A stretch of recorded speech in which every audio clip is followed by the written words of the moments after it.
umvica tumye mpinduka nkitwa umukunzi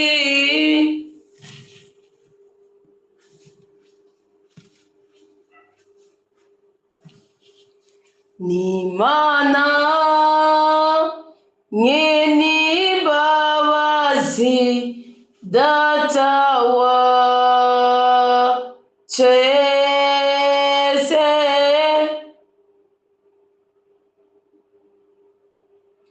nuko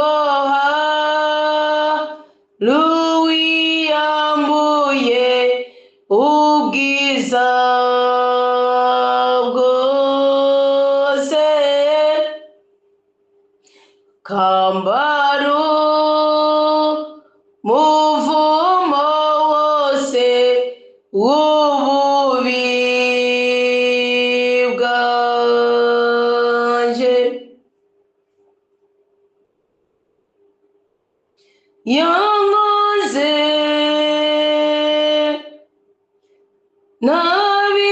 nabibereye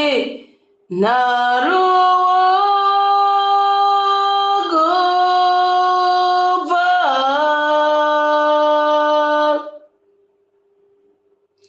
niwe yamuje n'Imana ubu ndashima ni Yesu umwana w'Imana niwe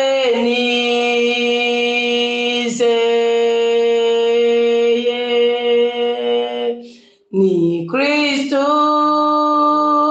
yatubambiwe niwe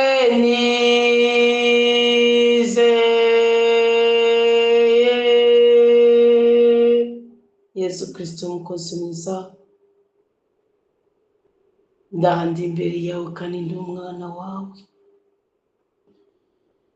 ndakwishimiye kandi nkomejwe n'ijambo ryawe ryeranda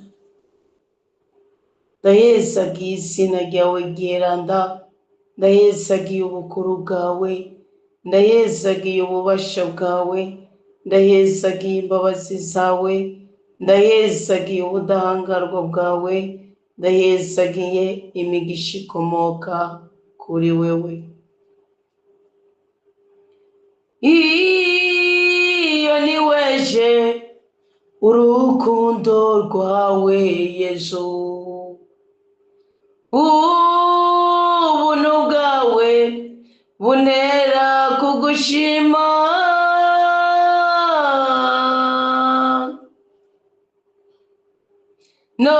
noera mu gitondo bukira ndakuramya nari mu mwijima ukabije Yesu aramurikira nari mu mwanda uteye isoni Kristo ankuramwo nari nduje nguyu mwonka Kristo arasatse ngwino cane mwana nkunda nkuruhure nari nduje nguyu mwonka Kristo arasatse ngwino cane kibondo canje ngutabare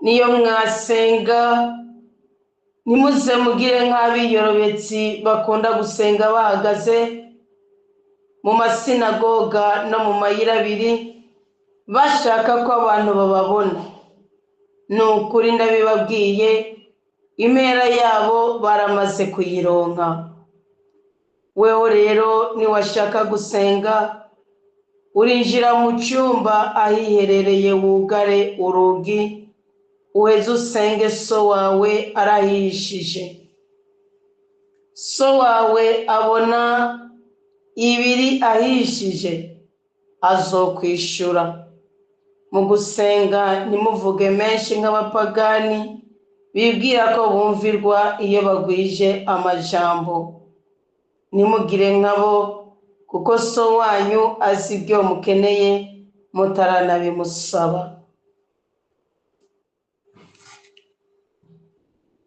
Kama Yesu Kristo mukozi mwiza, iri jambo ryawe ryeranda ryanditswe n'umwanditsi wa Bibiliya Matayo, riri mu kigabane cya 6 guhera ku murongo wa 5 gushika ku 8, riratwereka neza igihe wari kuraganira n'abayuda uko wabwiye ati ariko ntimukagire uko abandi bagira. Mfasha aka kanya Yesu Kristo mukozi mwiza, kugira ngo ndagushimire cyane kuri buri kintu kimwe cyose ukorera ubuzima bwacu. Mfasha aka kanya kugira ngo ndagushimire ku mugisha wawe uturonsa. Mfasha aka kanya kugira ngo ndagukengurukire ku bwiza bwawe bwabanye natwe uyu munsi. Itwebwe Yezu babana bo kuri iki gicaniro cy'ubutabazi bw'Imana ku buzima bwacu, igicaniro cy'inava, igicaniro kigorora amarangamutima yacu, igicaniro kidutandukanya n'ibicaniro by'igisokuru bibi, bya bindi bihanamiye ubuzima bwacu, bya bisokuru bibi bitubuza igikundiro, bya bisokuru bibi bitubuza kubyara, bya bisokuru bibi bitubuza gukundwa, bya bisokuru bibi biduteza amahane, bya bisokuru bibi biduteza imikoshi, bya bisokuru bibi biduteza imivumo, tugaheza tukabikugwako. Kama Yesu Kristo mukozi mwiza, waduhuje turi mu mpande zine z'isi, uduhuza udufise ku mugambi umwe ushingiye ku rukiza rwawe. Turi imbere yawe kugira ngo duhaguruke dutambuke, turi imbere yawe kugira ngo dufungure duhage, turi imbere yawe kugira ngo dukore kandi duhembwe, turi imbere yawe Yesu kugira ngo ubwiza bwawe ntibutuve no mu kanwa gatoyi. Turi imbere yawe mukozi mwiza kugira ngo ibyiza byose urosa twebwe abana bawe bizane ikirere cyiza kirimo ubutabazi bw'ubutatu bweranda, Imana imwe rudende kandi mushobora byose. Kama Yesu Kristo mukozi mwiza, kugira ngo muri iri joro dushobore kwemerwa, ndacishije bugufi umutima wanje, ndasabye ikigongwe ku ntege nke zacu zose, ndasabye ikigongwe ku busambanyi bwose, ndasabye ikigongwe kuri ruswa zitangwa zose, ndasabye ikigongwe ku butinganyi bwose, ndasabye ikigongwe ku bubeshi bwose, ndasabye ikigongwe ku kwidodomba kose, ndasabye ikigongwe Yesu mukozi mwiza, ndasabye ikigongwe mukozi mwiza, ndasabye ikigongwe, ngirira ikigongwe. Mbabarira rwose Yesu, uha umugisha abana bawe udashingiye ku ntege nke zacu, ahubwo ushingiye ku budahangarwa bwawe we uri muri twebwe. We Yesu Kristo umwagazi w'Imana, Yezu wowe ukura abantu bose ibicumuro, ndambaje amaraso yawe meranda Yezu, ayo maraso naza tubohore, ayo maraso naza dutyorore, ayo maraso naza dukingire, ayo maraso naze ahumanura ibihumanye biri muri twebwe. Ayo maraso yawe meranda Yezu Kristo mwiza, ayo maraso yawe meranda Yezu Kristo mukiza, naze kugira ngo icyangiro kigende igikundiro cinjire, naze ayo maraso yawe meranda kugira ngo abagwaye umushishito bakire, naze ayo maraso yawe meranda kugira ngo abagwaye umugongo bakire, naze ayo maraso yawe meranda kugira ngo abafise imivumo igende, naze ayo maraso yawe meranda kugira ngo abafise imikoshi igende, naze ayo maraso yawe meranda kugira ngo abatunuye bashira agahinda, naze ayo maraso yawe meranda yirukana urupfu n'uruboyi rwago. Erega ngo ntiturabo gupfa, ngo turabo kuramba, kandi ntiturambira ubusa, turama ngo twamamaze ukugira neza kw'Imana mushobora byose. Amaraso yawe meranda Yesu Kristo mukozi mwiza, uyu mwanya uri hagati ya 3 na 6 z'ijoro, turiko turasozera igenekerezo rya 20, ndayanyanyagije mu bibanza byose biriko birumvirwamo iri jwi.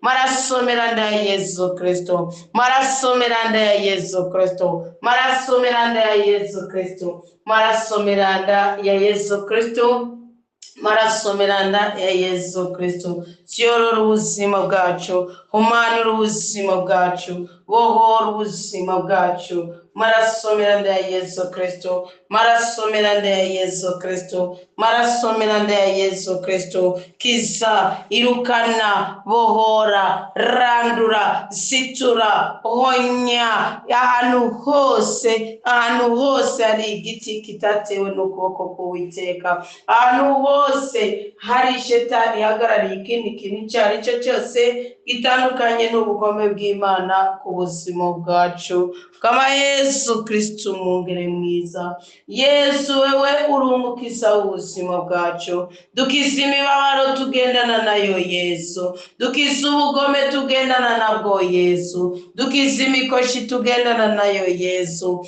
dukiza imivumo tugendana nayo Yesu, dukiza ibyonyi byangiriza ubuzima bwacu, dukiza ibyonyi byangiriza ubuzima bwacu. Yesu mwana wa Dawudi, Yesu mwagazi w'Imana, Yesu urukiza abantu bose. Kama Yesu kiza abana bawe, eraba y'amazina y'abari kuri iki gicaniro, eraba y'imihigo yabo, eraba ubushishiro bwabo. Yesu ntureke abana bawe utabakijije, Yesu ntureke ko tuva muri sengesho utatubohoye. Tubohore Yesu, turire imyenda Yesu, waratwishiriye umwenda, watuma tuba muri Gehenna, watuma tubaho twihebye, watuma tubaho tubabaye. Isaya 53 yabivuze neza, yavuga ngo mu mishishago yawe y'inkoni niho twaronkera urukiza, ubukiriro, ngo kuko indwara ngo zacu zose warazikoreye, imibabaro yose, ubwambure bwose, agahinda kose, iminiho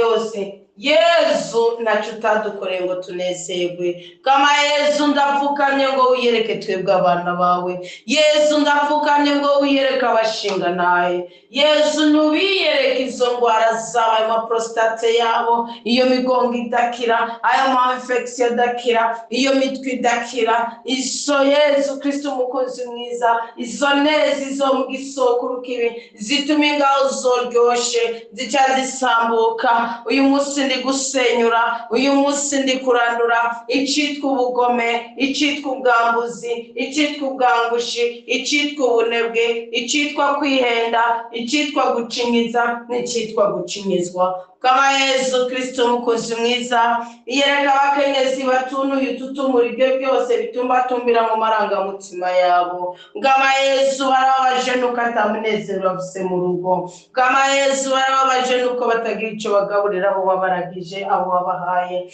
Kama Yesu baratunujwe n'amadeni bagendana bakagenda barabondabonda, kama Yesu barababaje n'imivumo iri kuri bo, kama Yesu barababaje n'agahinda kari kuri bo, kama Yesu barababaje n'agacinyizo kari kuri bo. Yesu mwagazi w'Imana, Yesu mukiza, Yesu rumarani, Yesu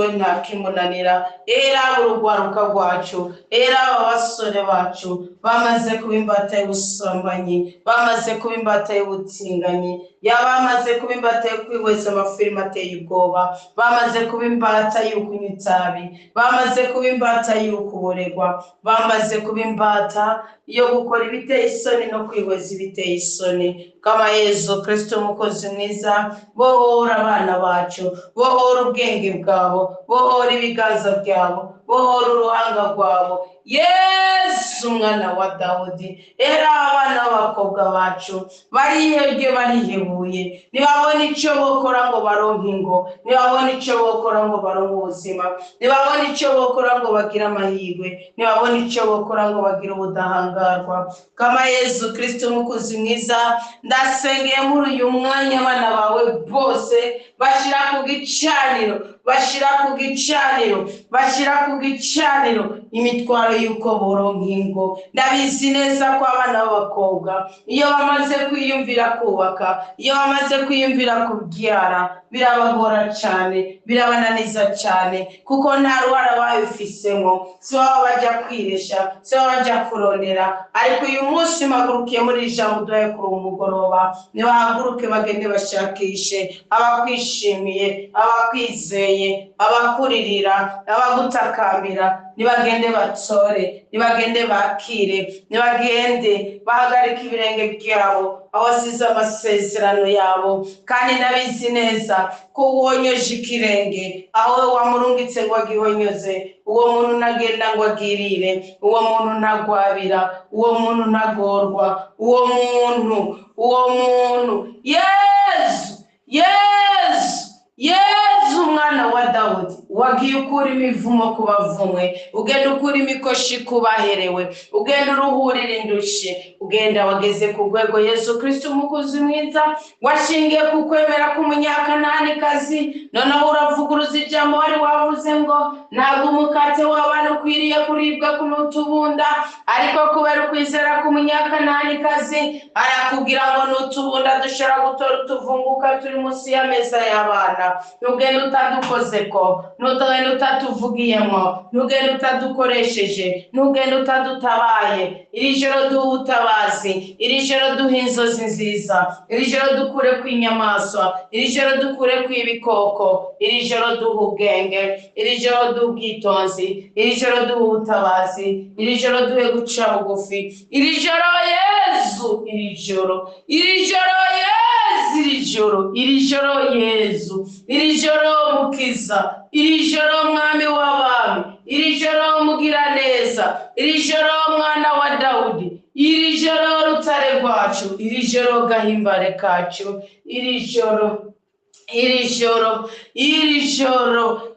nitubera ijoro ry'ubutabazi, iri joro nitubera ijoro ry'agaciro, iri joro nitubera ijoro ry'ubudahangarwa, iri joro nirizana amahoro y'Imana muri twebwe. Urakoze mukozi mwiza, urakoze kutubwiye ngo tuherere tujya ahiherereye. None twagiye ahiherereye, twagusengeye ku mugaragaro, aho dupfukamye urahabona, aho turi kucaye urahabona, aho turi ko turazunguruka urahabona, aho turi ko turambariza izina ry'Uwiteka urahabona. Ndagushimiye kuduhaye umugisha, ndagushimiye kutubohoye, ndagushimiye kudukuye kw'imivumo, ndagushimiye kudukuye kw'imikoshi, ndagushimiye kudukuye k'ubugugu, ndagushimiye kuduhaye umutima w'umwiranda, ndagushimiye ko wakiriye imbuto yo mu marangamutima, ndagushimiye ko hari ibitangazo dukoreye, ndagushimiye ko hariho n'ibindi ugiye gukora, ndagushimiye ko hari ubutabazi bwawe kuri twebwe, ndagushimiye ko hari ubudahangarwa bwawe kuri twebwe. Urakoze Yesu mwiza, urakoze mugira neza, urakoze mutabazi w'abakristo, urakoze mwami w'abami, urakoze rutare rwacu,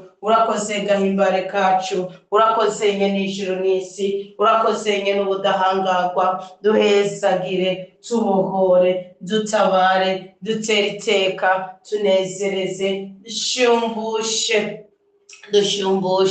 dushumbushe ibitameze neza, ubizane bimere neza. Dushumbushe Yesu, ibyacu byariwe n'inzige.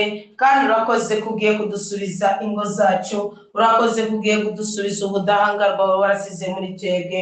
Ibyo wadusezeraniye byose, ndemera ko hariho ordonnance ministerielle yo mu ijuru igiye kurengana no gushira ubudahangarwa ku buzima bwacu. Ibyo ndabyatuye nizeye ko izina ryawe riri gukora gusumba uko ndiko ndavuga. Ibyo ndabyatuye nizeye ko izina ryawe riri gutabara gusumba uko ndiko ndatabaza. Ibyo ndabyatuye nizeye ko ubukomezi bw'umutima w'Imana bubaye muri twebwe, ugiye gukorera muri twebwe uko Tobiya yabikoze maze imivumo ikagenda kubera akotsi k'igiti gucifi, akotsi ku mutima w'ifi, kandi agatora yandurwa agashira ku maso ya Setobito maze agahumuka nawe agahumanuka n'umugore wese aragahumanuka.